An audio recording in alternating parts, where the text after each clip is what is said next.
Are your clients crazy, or do they just not trust you?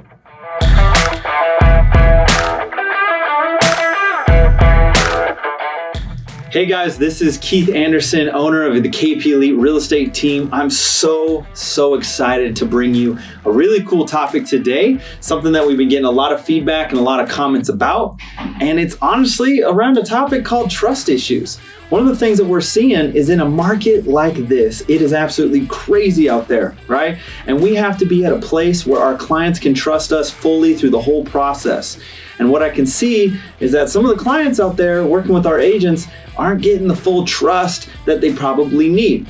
In order to win an offer in this market, you have to be all on the exact same page. Your clients have to fully trust you, and you have to trust that your process is going to get the deal done. So we're going to be talking about setting expectations to build trust with your clients. Now, there are two different types of clients in this industry. There's clients that trust you, and then there's clients that don't. And I want to really key in on this and why this is the case. So sometimes people look at the industry and they're very timid and they don't really know what's going on. It's your job as their agent to give them the trust that they need so that they can go to the next step and they can take their buyer process to the highest level and they can feel comfortable and confident with you representing them.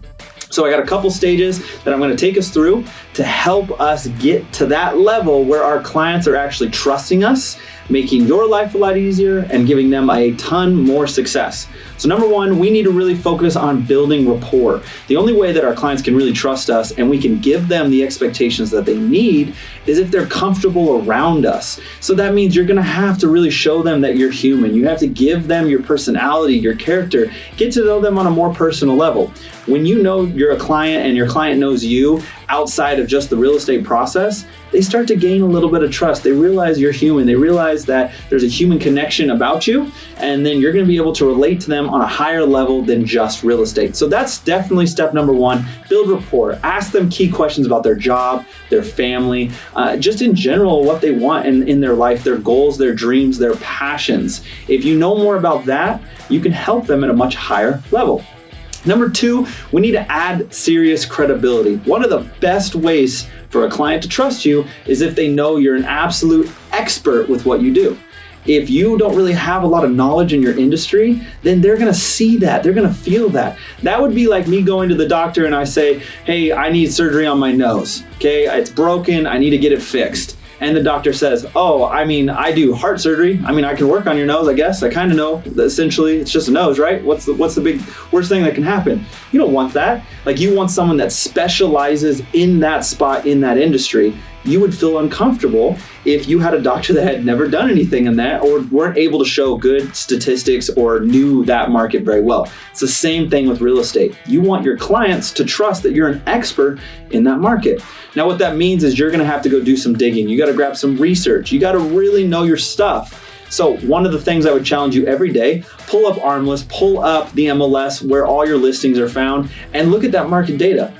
There's a couple key points that we can focus on to help you get just general knowledge of the market day one. First, look at how many active listings are on the market. That's a really key number. Here in Arizona, we only have 4,200 or so active listings currently. That's extremely low. A normal market, a buyers/sellers balanced market, would be 25,000 or so active listings. So right there, just that simple amount of data that I could explain to my client is gonna make me look like an expert, a professional. But if I didn't have any statistics to give them, I have nothing to base my credibility on.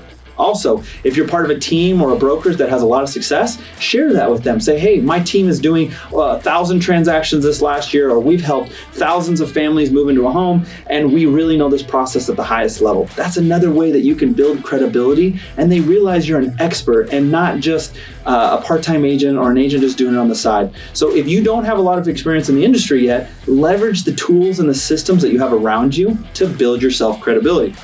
Now, number three, in order for you to really receive that trust from your client, then you have to do what I like to call is figuring out the must-haves for them.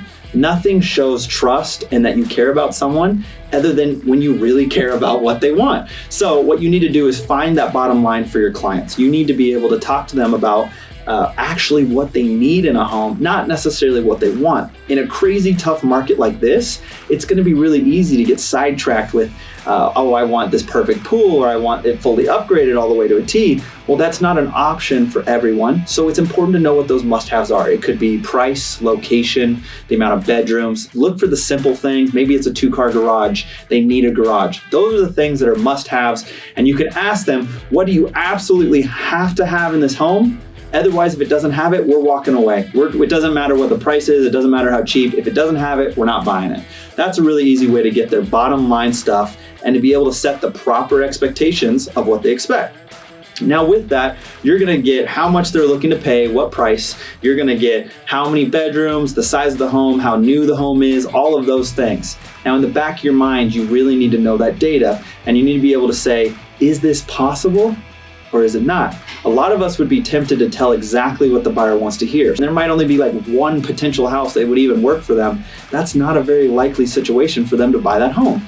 So step number 4, when you're setting expectations and building trust, is giving them what I like to call the ugly truth. Or in essence, it could be telling them what they need to hear, not necessarily what they want to hear.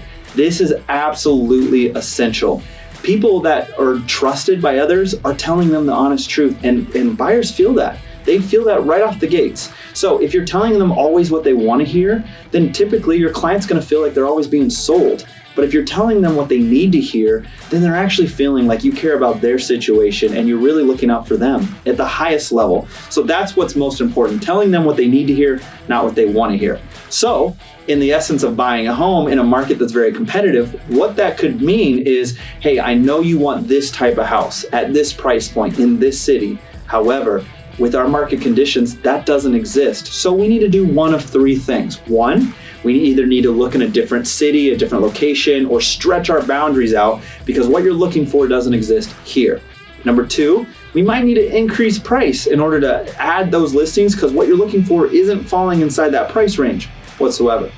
Or item number 3, this could be, hey, we need to maybe flex a little bit on your must-haves. Maybe your must-have was have a pool, but maybe what would be a better situation is to buy a house without a pool right now and then over time put one in. That's a good example of something where you can be a little flexible over time and still help them get the common goal that they need. So that's really important. You're telling them what they need to know, not what they want to know. And that's going to help them trust you more and more. And then lastly, number 5, we kind of talked about it. It's building that active game plan. So lay it all out for them. Let them look at everything that you're doing and decide, okay, which route are we going to go? Once you have that and you actually have a really good game plan with your client, then you can look at the whole picture and say, okay, this is what we're going to do. This is the type of offer we can write. And this is what we're going to need to do in order to win. From there, you can start strategizing exactly what you're looking for. Be a little bit more strategic, and then you won't be running around seeing houses that they can't afford or showing properties that they wouldn't even be able to get into or doesn't have their must-haves. You save them time, you save them money, and you can hyper-focus their search to make you a better successful agent, spend less time with more clients, which inadvertently gets you more contracts. Super excited to have you guys join us this week. Again, follow, subscribe, be a part of our channels. Send me your questions at kpeliteaz.com. Super excited about the future topics coming. Hope you get a lot out of it, and we'll see you next time.